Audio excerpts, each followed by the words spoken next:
Welcome everyone. Uh, as you know that we have started a video series for the preparation of ISTQB exam.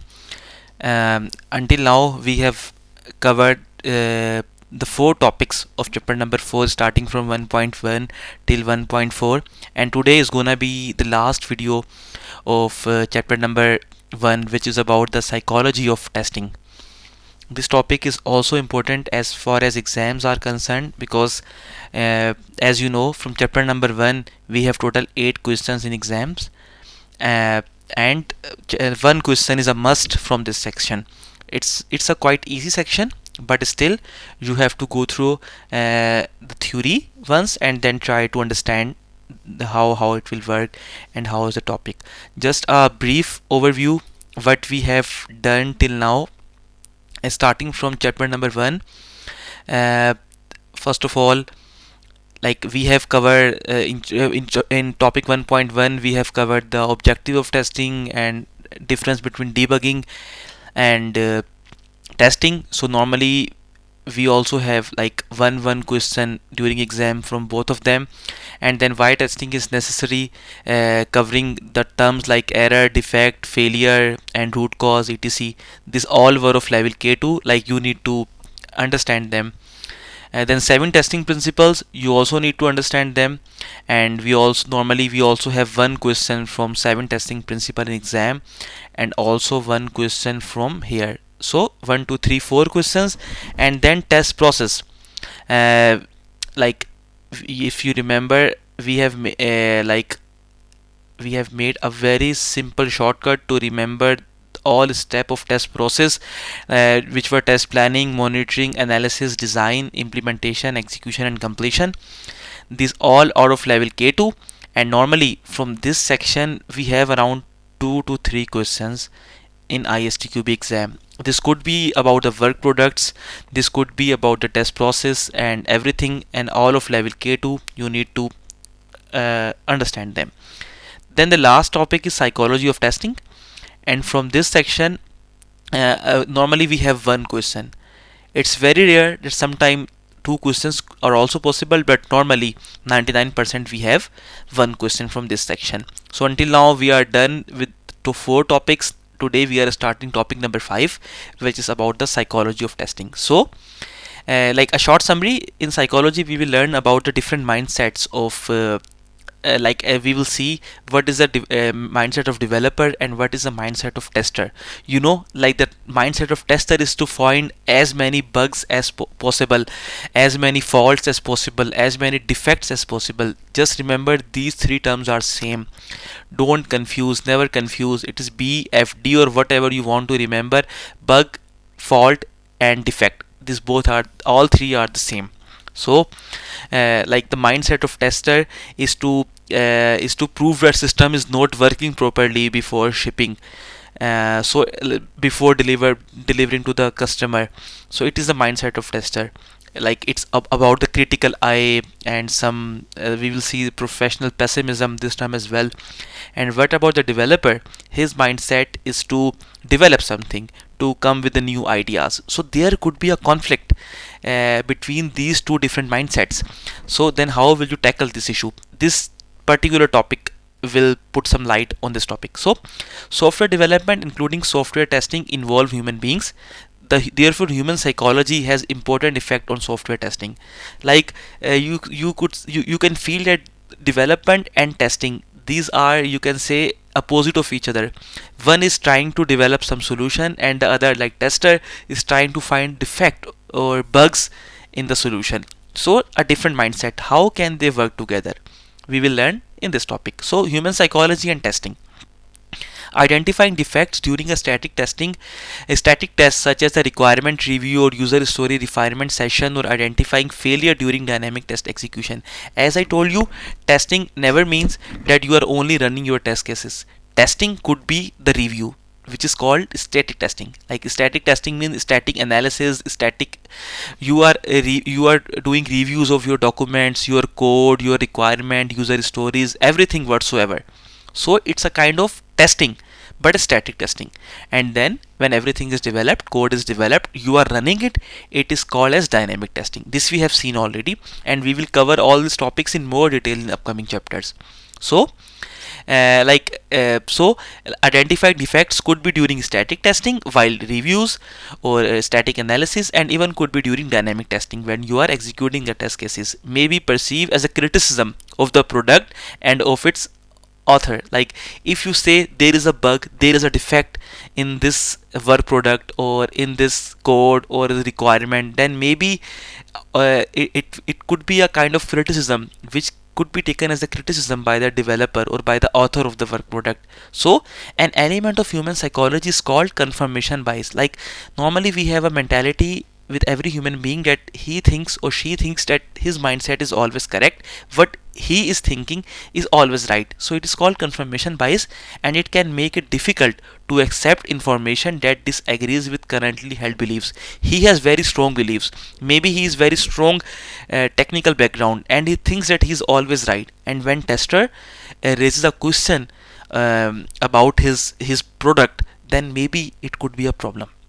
For example, since developers expect their code to be correct, they have a confirmation bias that it makes it difficult to accept that code is incorrect.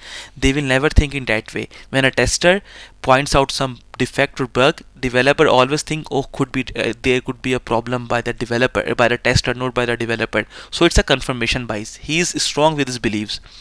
In addition to the confirmation bias, there is also called cognitive biases. May make difficult for people to understand or accept information produced by testing. And then, like normally, we never accept the criticism on our personality. That's why developer will never accept that tester is pointing out some problem, some bug in the code. He will never accept this. So further, it is a common human trait to blame the bearer of the bad news, and information produced by testing often contains bad news. Like whenever a developer got a news from the tester, hey, your code is not working, so developer think, oh no, my code is fine, tester has made something wrong with his test cases. So it's a typical mindset. As a result of these psychological factors, some people may perceive testing as a destructive activity. Like we think, oh, we are criticizing each other, so it's a kind of destructive activity, even though it contributes greatly to the project progress and product quality. Like testing actually testing is not a destructive activity. It improves, as we have seen in the objective of testing, it improves the quality of the product, it improves the progress of the project. To try to reduce these perceptions, information about defect and failure should be communicated in a constructive way. It is very important. Whatsoever you are communicating some defect, or bug reports to the developer, it should be communicated in a very constructive way. This way, tensions between the tester and analyst, product owner, designer, and developer can be reduced. It is the only way through which, like if you communicate in a good way, it is the only way through which these tensions can be reduced. This applies to both static and dynamic testing. I will again repeat, static testing means you are doing some reviews, you are reading the requirements, you are reading the user stories and doing the reviews, or reading the code, doing static analysis. It is called static testing, in which you are not you are never executing anything. And the other type of testing is dynamic testing, where you are running the test cases actually. So you should be very constructive. If you are doing some criticism, it should be in a very polite and constructive way. Tester and test manager need to have a good interpersonal skills to be able to communicate effectively about defects. That's very important. You should know about how to communicate. Business communication trainings could play a very crucial role when you are communicating some defects and bugs to the developer. So effectively about defect, failure, test progress and risk, and to build positive relationship with the colleagues. So communication skills is the key. Ways to communicate well include the following examples. Just go through these examples. Start with collaboration rather than battle. Like try to make a collab. Don't argue. Don't never battle. Just try to collaborate. Remind everyone of the common goal of better quality. It's very important as far as ISTQB test is concerned. Like always tell the developer, hey, we are one team, we are working for the better quality. So never take it like a personal criticism or something like this. Emphasize the benefit of testing. Like you tell that testing is very important. For example, testing can improve to develop the work product and even the skills of the developer. He will learn some new thing. For the organization, defect found and fixed during testing will save time and money. So testing is a constructive activity, so you have to communicate in that way. Then communicate test result and other finding in a neutral, factor focused way without criticizing the person who created a defective item. Always say, hey, your code is not working. Never say the code which you have developed is not working. Like, don't be very personal. So you can criticize, or you can communicate your defect, but in a very neutral fashion. Write objective and factual defect report and review findings. Try to understand how the other person feels and the reason they may react negatively to the information. Like, you also need to know about the psychology. Like, try to understand whenever you give a negative feedback how the other person will feel, and like maybe he's some anyhow agitated, or he's already in depression. So try to get the reason why he's behaving in that way. So like there could be some aid. For example, try to understand how the other person feels. Confirm that the other person understand what you are saying. Just try to communicate in a neutral fashion.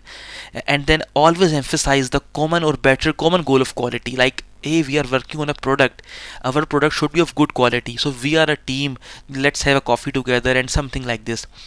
Confirm that the other person has understood what has been said and vice versa. You need to be very sure that what you are communicating to the other person, he understands it, and it is your duty to communicate it in a neutral way. Typical test objective, like which we have already discussed in 1.1. Clearly defining the right set of test objective has important psychological implication. Most people tend to align their plans and behaviors with the objectives set by team management and the other stakeholder. It is also important that testers adhere to these objectives with minimal personal bias. Like, during test planning, test management, you have a very set clear goals, exit criteria, everything is well defined. So tester need to stick to those plans, and like need to be within those plans, and then communicate the defect and bug to the developer. It's very important. Like, still clear with the test objectives, and then, like, for example, defect you found, maybe it's out of scope, it's not that problematic, so it's out of objective, even it's out of scope what you have planned during the planning. So then you never need to raise that defect in front of developer. If it is discusses with test manager, if it is out of scope, then simply obsolete it. Now here, sometime we also get a question from this topic: what are the mindset of a tester and a developer? These are two different mindsets, just opposite mindsets. Developer and tester often think differently. The primary objective of development is to design and build a product. A clear developer mindset: design and build. Okay, as discussed earlier, the objective of testing include verifying and validating the product, finding defect prior to release. Developer is to develop and design something, and tester is to find as many bugs as possible in that product. So are different mindsets. These are different set of objectives which are require different mindsets. Bringing these mindset together helps to achieve a higher level of product quality. So like, if you see, as per the mindset of developer, it could be he has to design something, he has to build something, he is more into the innovation. And if you see the mindset of tester, what kind of mindset tester has, it's about verification, it's about validation, it's about finding defects and bugs in the product. So different mindsets. A mindset reflects an individual assumption and preferred methods for decision making and problem solving. A tester mindset should include curiosity, yes, professional pessimism, like he needs to criticize, he needs to see the product in a very pessimistic way, so it's a part of his mindset. A critical eye, attention to detail. This line is very important. Normally we get many questions during ISTQB exam, in previous exams. Attention to detail, it's a mindset of tester. He should be curious, Professional pessimism should be a part of his mindset, critical eye and attention to detail, and motivation for good and positive communication and relationship. A tester mindset tends to grow and mature as a tester gains experience. I think it's a common in every field of life. Like with the time, tester gets some more experience, he is more mature, and he's learning more things, so maybe he will learn some professional behavior ethics as well. A developer mindset may include some of the element of tester mindset. Some of the elements could be there. For example, attention to detail could be a mindset of developer as well, and then curiosity could be a mindset of developer as well. But successful developers are often more interested in designing and building solution than in contemplating what might wrong with those solutions. They never think about what might go wrong. It is the mindset of tester to find as many bugs as possible, to think in a way what could go wrong. But what is the mindset of developer? Innovate, design, build. In addition, confirmation bias makes it difficult to become aware of errors committed by themselves. Like it's really difficult. You have very strong beliefs on your coding. You have very strong beliefs on your concept. You will never think in that way that anything could go wrong during the development process. So these are two different mindsets. With the right mindset, developers are able to test their own code. It's quite possible that if there is a right mindset, then developer could test their own test code. This we will see in chapter number 2 as well, in some agile development on the component level, like very basic level, some of the or module level or unit level, developer develops and test his code as well. So at that time, developer needs to keep in mind the mindset of tester, like curiosity, attention to detail, professional pessimism, and so ever. Different software development lifecycle model often have different ways of organizing the tester and test activities. Having some of the test activities done by independent tester increases defect detection effectiveness, which is particularly important for large, complex or safety critical systems. Normally we have independent testing team as well. And what is the advantage of independent testing team? This we will see in chapter number 5, that they can raise the question against the assumption of the developer. Like if you have a very large and complex safety critical system, just outsource the testing, because the tester mindset is different, and if he's not from the same company or from the same team, he will see it in a different manner, and maybe he will come with some questions, with some doubts which can improve the product of the quality of the product. Independent tester bring a perspective which is different than that of the work product author, business analyst, product owner, designer, and developer. Like if you have an independent tester, he has a different mindset as compared to the author. Like as I told you, author of any work product. Like if you are collecting the business requirement, then you are writing user stories, you are author. Maybe you are designing the whole system, you are a author of the system. Maybe you are writing the code, you are developer or author of the system. So a developer can bring a different mindset, and tester can tester can bring a different mindset and can improve the quality, since they have different cognitive biases from the authors. So this was everything from chapter number 1. I hope you have understood everything about chapter number 1. If you have any doubt, any query, kindly put it in the comment section. Our team will try to reply it as soon as possible. Just for a very short summary, I will go through the whole chapter again, just an overview. So like starting from chapter number in chapter number 1, we in topic 1.1 we had objective of testing and debugging. What is the difference between debugging and testing, and then why testing is necessary. We have seen at every level of, starting from the requirement gathering till the low level code design, a tester should be involved from the very early. This concept is very important for the exam, early testing principle. Then we have seen about what is quality assurance and quality assurance and quality control. This is very important as far as exams are concerned. We have one must question from this type. Then error, defect and failure, we have seen this in detail. Then 7 testing principle. One question is must during exams. Just understand these principles and try to apply them during exam. Then test process we have seen in much detail about test planning, monitoring and control, analysis, design, implementation, execution, completion. Their work products are very important for ISTQB exam. We have seen in detail. And then the last topic of this chapter was psychology of human testing. We are very hopeful that our lectures are very helpful for you.